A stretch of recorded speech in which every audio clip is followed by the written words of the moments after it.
The cabin sits exactly where my grandfather positioned it in 1963, angled perfectly to capture both sunrise and sunset over Lake Clearwater.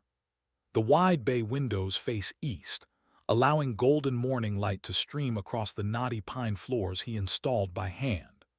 My grandmother planted the line of sugar maples that now tower over the north side, providing afternoon shade to the wraparound porch where she would shell peas and tell stories about the lake before development came. I inherited the property 5 years ago after my parents decided Florida retirement made more sense than maintaining a four-season lake house. The deed transfer was straightforward, continuing the unbroken family ownership that stretched back over 60 years.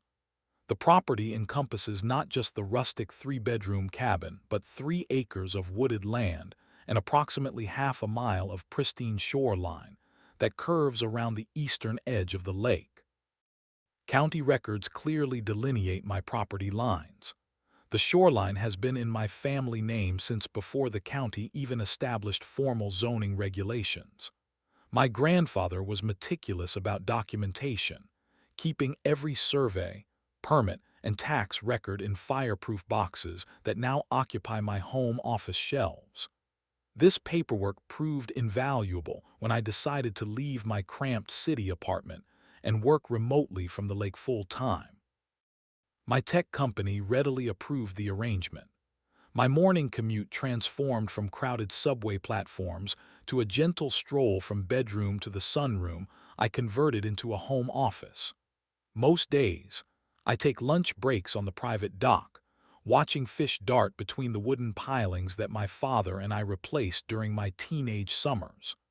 The property remains exactly as my family intended, natural, peaceful, and private. The first hint of trouble appeared last spring when construction vehicles began clearing land across the access road. Where once stood a handful of modest vacation cottages, now emerged the framework of Lakeview Estates, 37 identical homes arranged in perfect rows. The developer installed an ornate entrance sign featuring a sailboat logo and the words "Exclusive Lakefront Community," despite the fact that only 5 of the homes had any view of water. A community newsletter appeared in my mailbox that summer, though I had never registered for one. Join us in forming Lakeview Estates' first official homeowners association, it proclaimed in bold lettering. I discarded it without much thought. The following week brought an invitation to meet the candidates for HOA president at a community barbecue. I politely declined, seeing no reason to participate in governance that had no bearing on my separate, historic property. That is when I first encountered Barbara Winters, who neighbors had already nicknamed Karen behind her back. She appeared at my door unannounced one Saturday morning. Her blonde, highlighted hair was cut in the distinctive angled bob that seemed to be standard issue for her personality type. She wore a navy blazer despite the summer heat, a clipboard clutched to her chest like a shield. "I noticed you have not responded to any community correspondence," she announced without introducing herself. "As the new HOA president, I need to ensure all lakefront residents understand our community standards." I explained as politely as possible that my property predated her development by many decades and was not subject to their regulations. She smiled tightly, making a note on her clipboard before leaving. 3 days later, I found an official-looking notice taped to my front door. Violation: unapproved exterior paint color and non-conforming dock structure. The battle had begun, though I did not yet understand what I was fighting for. The notices continued arriving with alarming frequency over the next few weeks, each one more absurd than the last. Violation: unauthorized boat storage visible from community areas. The boat in question was my grandfather's restored wooden Chris-Craft, housed in its original boathouse that predated most county building codes. Another citation flagged my non-regulation mailbox design. The cedar mailbox had been hand-carved by my father 20 years earlier. I collected each notice in a dedicated folder, initially amused by their increasing desperation. The amusement faded during a small family gathering to celebrate my sister's birthday. We had set up a modest barbecue near the shoreline, music playing softly from portable speakers as the afternoon sun sparkled on the lake's surface. My nephew and niece splashed at the water's edge while my brother tended the grill. The sound of someone clearing their throat loudly interrupted our relaxation. Karen stood at the edge of my property, clipboard in hand as always, flanked by two men wearing matching navy polo shirts with the Lakeview Estates logo embroidered on the chest. "Excuse me," she announced loudly enough to halt all conversation. "This gathering exceeds the permitted number of guests for lakefront usage. You also failed to submit proper event registration forms 14 days in advance as required by HOA bylaws." My sister looked confused. My brother stopped mid-flip of a hamburger patty. I placed my drink down slowly and approached Karen, determined to remain calm. "Barbara," I said, using her proper name deliberately. "As I have explained previously, this property is not part of your HOA. These regulations do not apply here. This is private property that has been in my family for generations." Her expression hardened. All lakefront properties automatically fall under HOA jurisdiction for consistent aesthetic and usage standards. It is clearly outlined in Section 4 of our community charter. "Your community charter has no legal authority over pre-existing separate properties," I explained. "I am not a member of your association. I never signed any agreement." Karen's face flushed slightly. "The lake access is community property. Your usage requires compliance." I excused myself and went inside, returning with a property folder containing the deed and most recent survey. I pointed to the clearly marked boundaries extending to and including the shoreline. "This documentation from the county recorder's office confirms my property line extends to the water and includes riparian rights. There is no community access through my land." One of the men with Karen leaned forward, examining the documents with genuine interest. "These look legitimate," he mumbled, earning a sharp glare from Karen. "These are outdated," she declared without examining them closely. "The new development plan supersedes these boundaries." "That is not how property law works," I replied firmly. "No development can simply claim ownership of existing private property." Karen snatched the papers from her companion's hands. "This is not over," she stated coldly. "The HOA board will address this officially." She turned and marched away, her companions following reluctantly behind her. My sister approached as they disappeared around the bend. "What was that about?" "I am not entirely sure," I admitted, "but something strange is happening." The following week, I encountered Greg, one of my few friendly neighbors from the new development. During our conversation, he mentioned how excited he was about the community lake access that had been a major selling point for his family. "Where exactly is this access located?" I asked casually. Greg pointed directly to my shoreline. "Right there. The sales office showed us maps with the community dock they are planning to build next spring. That small beach area will have a swimming zone and kayak launch." My stomach tightened. Karen had not been making simple bureaucratic mistakes. She had been systematically misleading an entire neighborhood into believing they had rights to my property. The violations were not random harassment, but the first steps in a calculated plan to confuse boundary lines and establish false claims. This was no longer an annoyance. It was becoming a serious threat to my property rights. The situation escalated dramatically the following month. I returned from a grocery run to find 15 people in matching blue t-shirts scattered across my shoreline. They carried trash bags, rakes, and even a small gas-powered trimmer. A handmade banner stretched between two trees proclaimed Lakeview Community Cleanup Day. Karen supervised from the shade of my dock, checking items off her ever-present clipboard. I parked quickly and approached the group, making an effort to keep my voice level despite my racing pulse.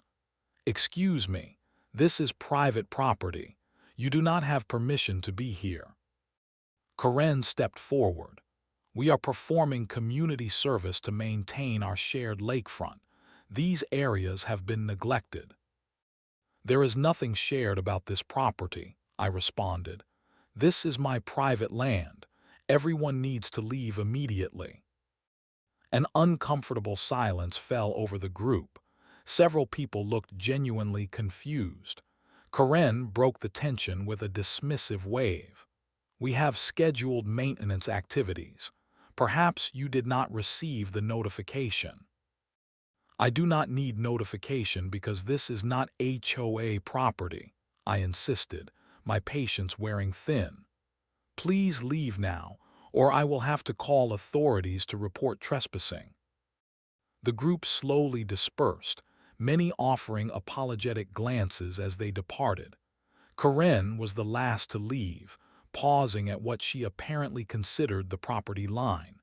"The community has rights to lake access. Your obstruction will be addressed at the next board meeting." The following weekend revealed the next phase of their plan. While I was away visiting a client, someone installed 2 wooden benches on my beach, each bearing small plaques reading, "Donated by Lakeview Estates HOA." A kayak rack appeared near my boat launch, already holding colorful plastic watercraft I did not recognize. This pattern continued for weeks. I would remove unauthorized installations only to find new ones appearing. The property line became a battleground of competing claims. I placed "No trespassing" signs at regular intervals along the boundary, only to discover them mysteriously missing days later. The escalation demanded a more systematic response. I invested in a comprehensive security camera system, positioning weatherproof units to cover the entire shoreline and property boundary. The footage captured was both troubling and valuable. HOA members regularly entered my property, removing my warning signs in broad daylight. Karen herself was recorded measuring spaces along my shoreline, taking photographs, and once directing a landscaping crew to clear a footpath through my woods toward the beach. Most concerning was the appearance of official-looking laminated maps throughout the neighborhood. A friendly resident secretly provided me with one. It showed a color-coded plan of Lakeview Estates with a bold blue line encircling my entire shoreline labeled Community Lake Access Zone, Phase 1 Development. The map included plans for a community dock extending from my existing boat launch and a designated swimming area in the cove where my grandparents had taught me to swim. This was no longer a nuisance but a coordinated attempt to appropriate my property. The time had come for professional intervention. I contacted Thomas Davis, a property attorney recommended by a colleague. He reviewed my documentation, the violation notices, security footage, and the misleading community maps. "This is textbook encroachment and harassment," Davis confirmed during our consultation. "They appear to be attempting to establish some form of adverse possession claim or easement by use." "Is my ownership at risk?" I asked, concerned about potential legal loopholes. "Not with your documentation and active defense," Davis assured me. "But we need to establish a clear legal record of your objection to these intrusions. I recommend a formal cease and desist letter to every board member individually, documenting all instances of trespass and property interference." The letters went out the following day via certified mail, requiring signature confirmation. Each 7-page document detailed specific violations with timestamps, photographs, and references to applicable property statutes. The final paragraph outlined potential legal consequences if the intrusions continued, including punitive damages for coordinated harassment. The response was immediate but not what we had hoped for. Security cameras captured Karen storming into the community center that evening. Through the windows, I could see her gesturing angrily at what appeared to be property maps spread across a large table. Board members nodded as she pointed repeatedly in the direction of my cabin. No invitation to this emergency meeting had been extended to me despite the clear focus on my property. The cease and desist letters had not deterred them. Instead, they had driven their activities underground. This would not be resolved through polite legal warnings. The conflict was deepening, and I realized I needed to prepare for a more significant confrontation that now seemed inevitable. July brought the annual Taylor family reunion, a tradition stretching back to 1973 when my grandparents first hosted the gathering at the lake. Planning begins months in advance, with relatives traveling from 12 different states to maintain family connections across 4 generations. For many of the youngest cousins, this annual week at the lake forms their primary connection to family history and traditions. This year, 37 family members would attend, ranging from my great-aunt Elaine at 92 years old to my cousin's newborn daughter, just 8 weeks old. The logistics required military precision. Sleeping arrangements spread across the main cabin, 2 large tents on the lawn, and several nearby rental properties. The Shoreline would host our communal meals, with tables arranged in a long line parallel to the water's edge. Preparations consumed the days before the event. My siblings arrived early to help string Edison bulbs between the old oak trees, creating a canopy of warm light over the dining area. We positioned the hand-built memorial table near the water, where photographs of departed family members would watch over our gathering. My uncle assembled the massive grill he towed behind his truck from Tennessee specifically for this occasion.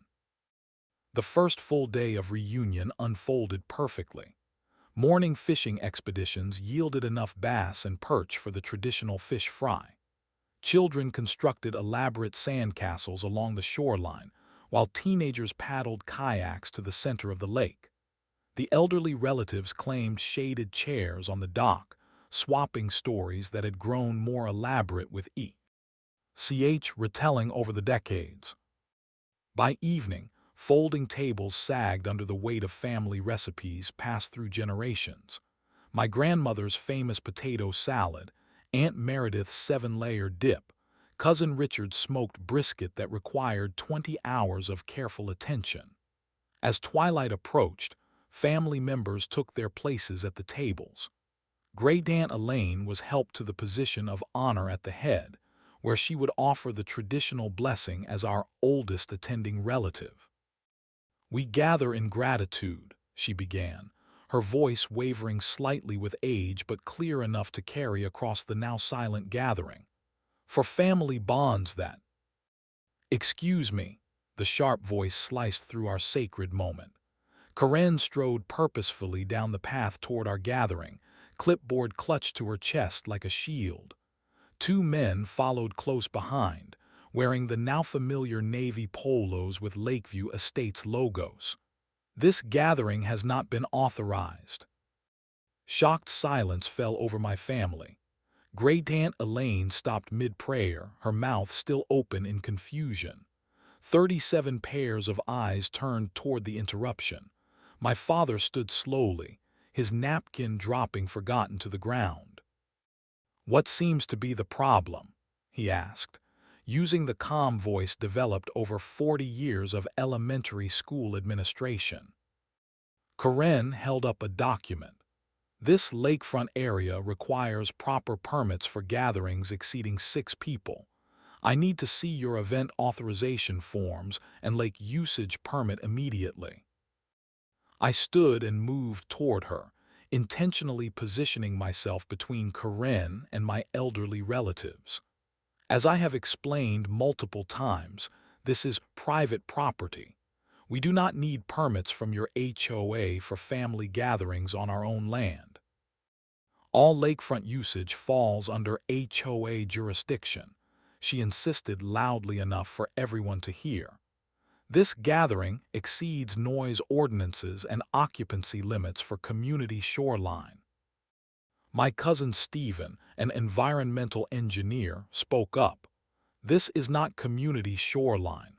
This property has been in our family since the 1960s. Karen ignored him, focusing her attention back on me.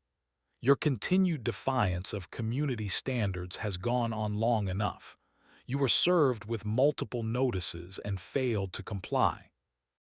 Those notices have no legal standing, I responded firmly.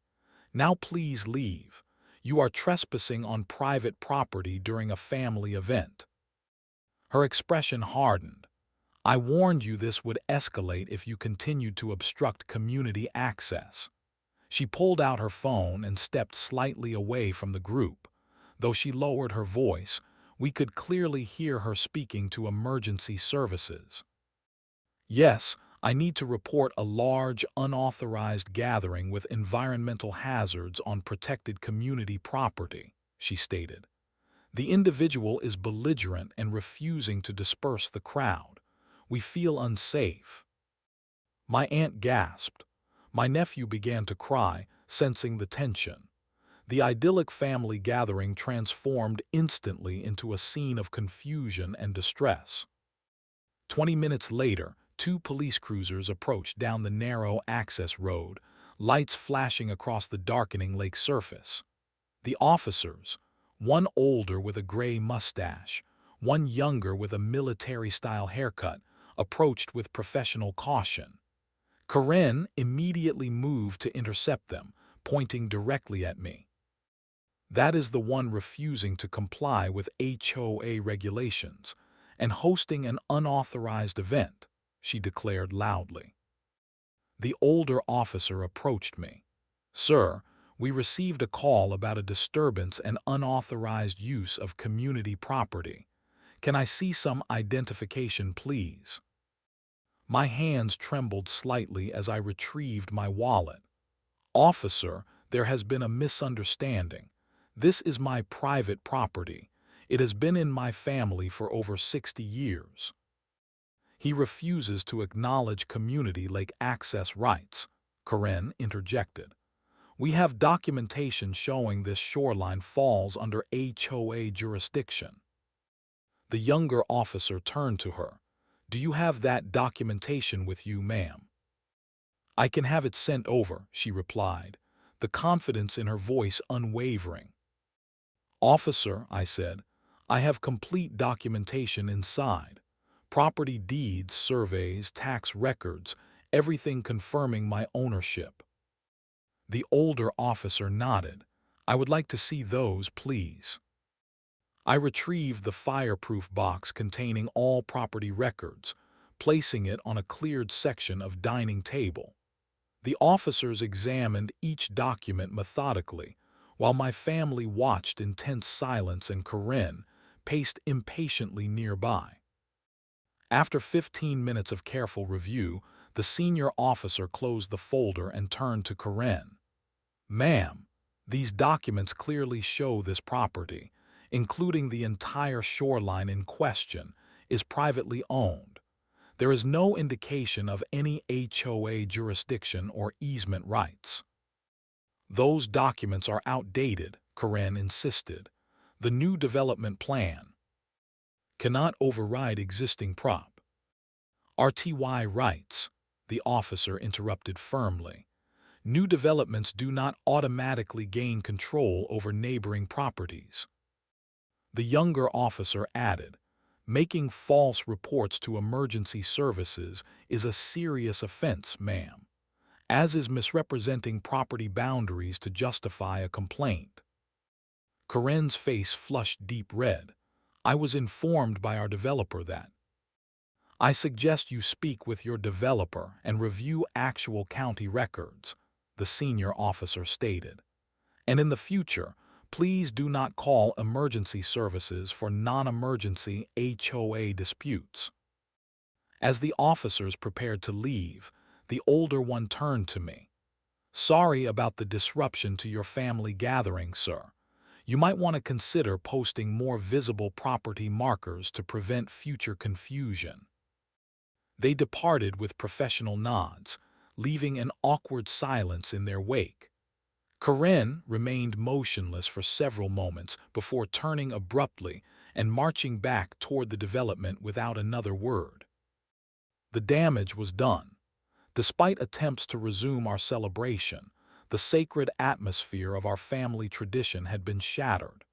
Great-aunt Elaine asked to be helped back to the cabin, too shaken to continue with the evening festivities.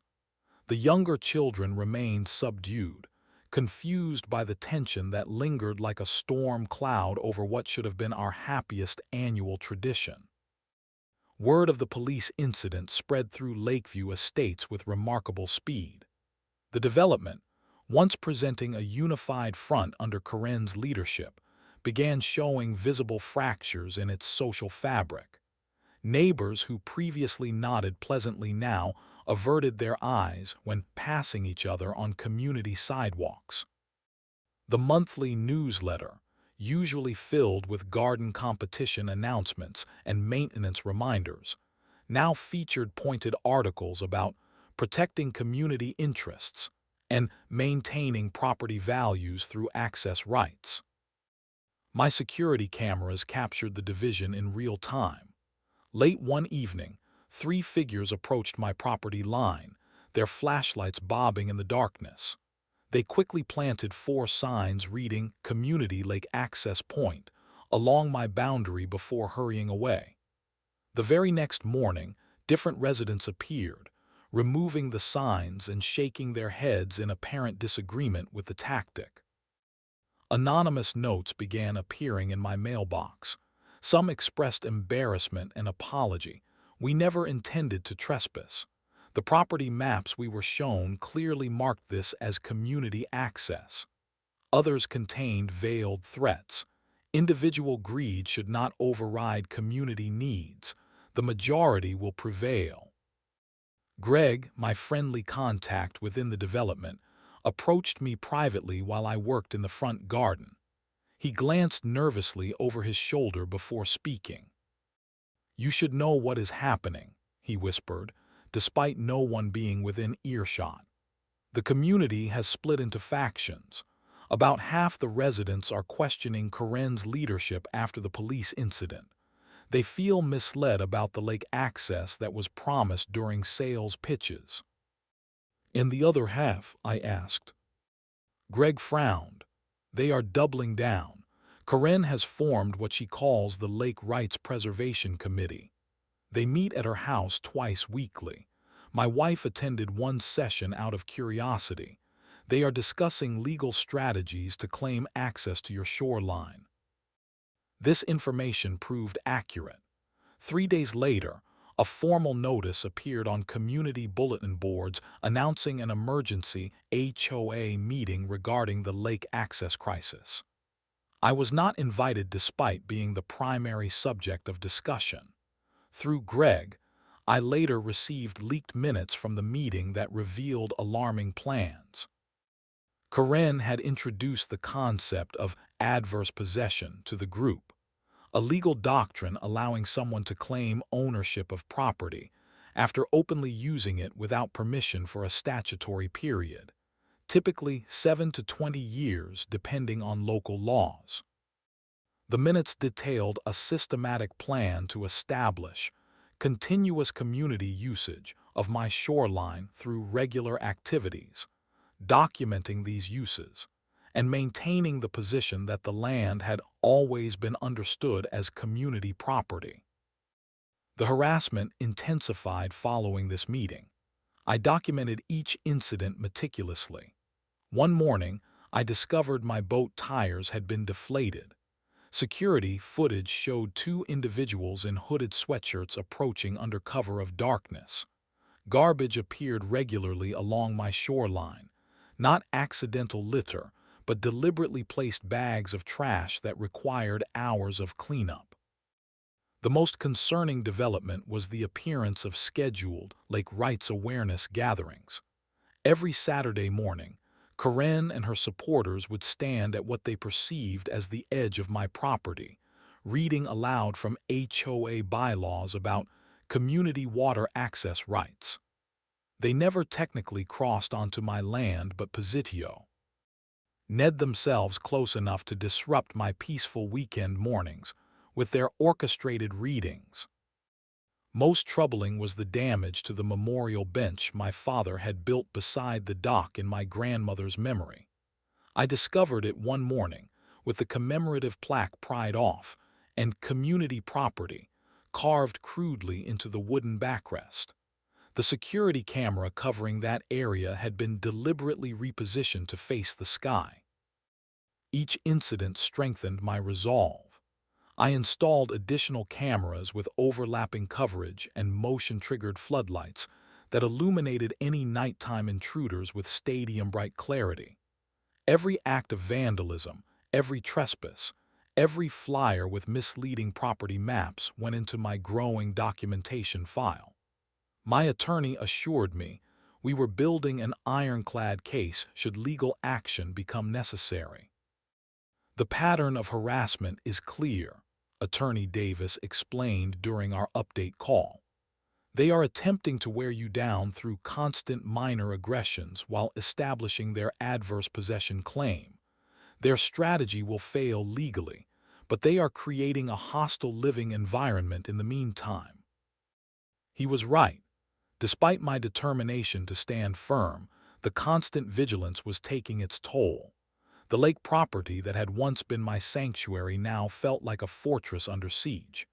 Each morning I scanned the shoreline for new encroachments before even making coffee. The sound of approaching vehicles caused my heart rate to spike. The peace that had drawn me to full-time lake living had been replaced by constant anxious awareness. Something needed to change. The time had come to end this conflict decisively. The strategy took 3 weeks to prepare properly. Working closely with Attorney Davis, I gathered every document, photograph, video recording, and witness statement into a comprehensive legal package. Historic surveys dating back to original county formations, water rights certificates, riparian boundary declarations, tax assessments specifically including shoreline footage, every piece of evidence confirming my complete and uncontested ownership. I had intentionally withheld one crucial piece of information throughout the entire conflict. Before inheriting the lake property, I had spent 22 years as a property rights attorney specializing in waterfront boundary disputes. My career had focused specifically on cases involving disputed access to lakes, rivers, and coastal areas. I had literally written legal articles on riparian rights that were published in state bar journals. This professional background had informed my methodical documentation from the beginning. Every interaction was recorded, every boundary violation photographed with timestamp verification. I had purposely maintained a calm, non-confrontational stance to establish a clear record of reasonable behavior in contrast to escalating harassment. The final element came from a professional survey I commissioned using advanced underwater mapping technology. The results proved more valuable than even I had anticipated. According to original land grants and water rights documentation, my property ownership extended not just to the shoreline, but approximately 200 feet into the lake itself, including the underwater land. This area encompassed a small island that Karen had recently designated as the future site of the community summer picnic shelter. On a Tuesday morning, 7 identical certified mail packages were delivered simultaneously, one to each HOA board member, and a separate, thicker envelope addressed personally to Karen. Each package required signature confirmation, creating a legal record of receipt. The contents began with a letter from Attorney Davis identifying me by my full legal name, followed by JD, Property Rights Specialist, Retired, and detailing my professional credentials. The subsequent 46 pages methodically outlined every documented trespass, every false claim, and every act of property interference with corresponding evidence. The underwater survey maps clearly demonstrated my ownership extending into the lake itself. The most significant section addressed the community's implied permission for limited, respectful access. For decades, my family had informally allowed neighbors reasonable enjoyment of certain sections of Shoreline. This goodwill arrangement had never been legally formalized, but had existed as a neighborly courtesy. The letter explicitly revoked all previous informal permissions, effective immediately, citing the systematic abuse of goodwill and coordinated harassment campaign. The final pages outlined our intention to file a comprehensive lawsuit against both the HOA as an entity and specifically named individuals, including Karen, whose actions exceeded protected board member activities. The potential statutory damages exceeded $175,000, not including punitive damages for coordinated harassment and intentional infliction of emotional distress. Attorney Davis advised that we would likely never need to actually file the lawsuit. The documentation alone, combined with my professional background and the underwater survey results, would almost certainly force a complete retreat. He was correct. The emergency HOA board meeting convened the very evening the packages were delivered. From my kitchen window, I observed board members arriving at the community center, many clutching the blue folders we had sent. Unlike previous meetings filled with animated gestures and Karen's commanding presence at the head of the table, this gathering appeared subdued. Even through closed windows, the occasional raised voice carried across the evening air, most notably when one male board member stood, pointing directly at Karen before storming out of the room. The meeting continued well past midnight. Through my security cameras, I observed board members leaving with slumped shoulders and serious expressions. Karen was the last to exit, her face unreadable in the dim parking lot lighting.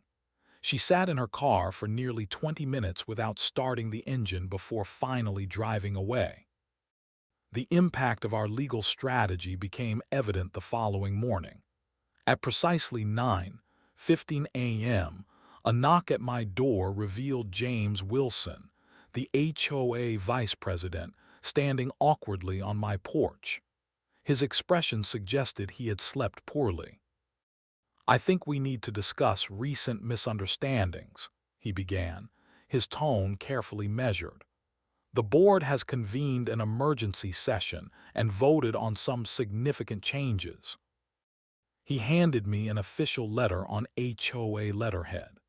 The document contained an unequivocal acknowledgement of my property boundaries, complete retraction of all previous assertions regarding community access rights, and formal recognition that my property stood entirely independent from Lakeview Estates' HOA jurisdiction. "There have been some leadership changes as well," James added quietly. "Karen has been removed as president, effective immediately.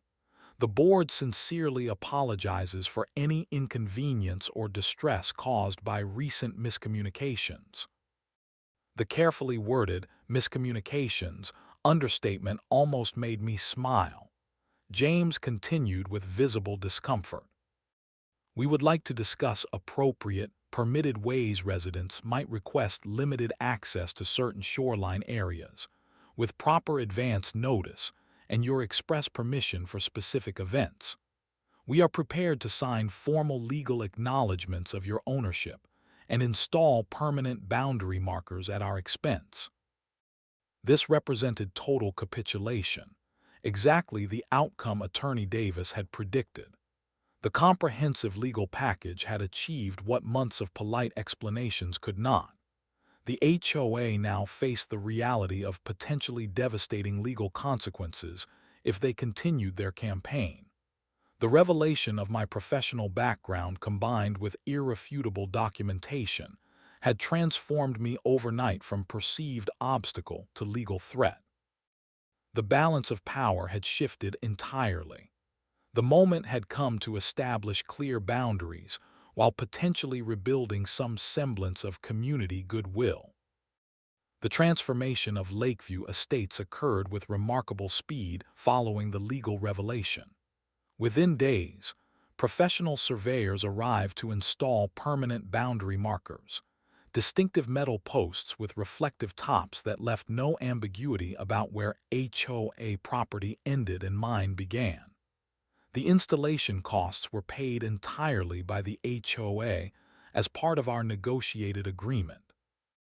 The new interim board president, James Wilson, proved reasonable and methodical in our discussions about future community relations. We established clear, written protocols for limited shoreline access under specific conditions. Community members could request permission for small, scheduled gatherings in designated areas with proper advance notice. All requests would require my explicit written approval, acknowledgement of my property rights, and acceptance of strict usage guidelines. Perhaps the most visible symbol of change appeared 2 weeks after our legal confrontation. A for sale sign planted prominently in front of Karen's colonial-style home. Neighborhood gossip, relayed through my now expanded network of friendly contacts within the development, indicated she had faced significant backlash after details of her misrepresentations became known to the broader community. Her position had become untenable once residents learned their HOA dues had funded activities that exposed them to potential legal liability. Moving trucks arrived before the month ended. I observed from a respectful distance as Karen supervised the loading of furniture, never once glancing in the direction of my property or the lake that had been the focus of her campaign. Her departure occurred without fanfare or acknowledgement, a quiet end to a conflict that had consumed nearly a year of my life. With Boo Indaries firmly established and acknowledged, I focused on restoration. The weathered no trespassing signs came down, replaced by more welcoming markers reading private property, limited access by permission only. The vandalized memorial bench received a new commemorative plaque, this one secured with tamper-proof fasteners. Security cameras remained but with less obtrusive positioning. The most significant step toward community healing came in the form of a controlled shoreline access event I organized the following month. I designated specific areas of beach where Lakeview residents could enjoy limited lake access during scheduled weekend hours. Families signed liability waivers and acknowledgement of property boundaries before receiving color-coded wristbands corresponding to their assigned time slots. The event proved remarkably successful. Parents watched children splash in the shallows of the cove, while teenagers took turns on paddleboards under supervision. Many residents approached me personally, expressing embarrassment over the previous conflict and appreciation for the opportunity to enjoy the lake responsibly. "We never wanted a war," one mother confided as her children built sandcastles nearby. "We were just told this was part of what we were buying into when we moved here. The sales office had maps showing community lake access. We had no idea it was actually private property." Similar conversations throughout the day confirmed what I had suspected. Most residents were innocent parties who had been systematically misled about property boundaries and access rights. Their disappointment upon learning the truth was understandable, as was their appreciation for even limited access when properly arranged. As sunset cast long shadows across the property my grandparents had built with their own hands, I reflected on the delicate balance we had achieved. The legal battle had been necessary to establish clear boundaries and protect what was rightfully mine. Yet the rigid enforcement of these boundaries without any accommodation would have perpetuated community division and resentment. The newly installed wooden gate marking the main access path to my shoreline represented this balance perfectly. Its hand-carved sign reading, "Private Property, Limited Access by Permission Only," established clear ownership while still allowing for controlled sharing under respectful terms. Some boundaries exist on legal documents, others in mutual respect, and sometimes both must be vigorously defended to preserve what matters most. My family legacy remained intact. The shoreline that had hosted 5 decades of reunions would continue to be the setting for future gatherings.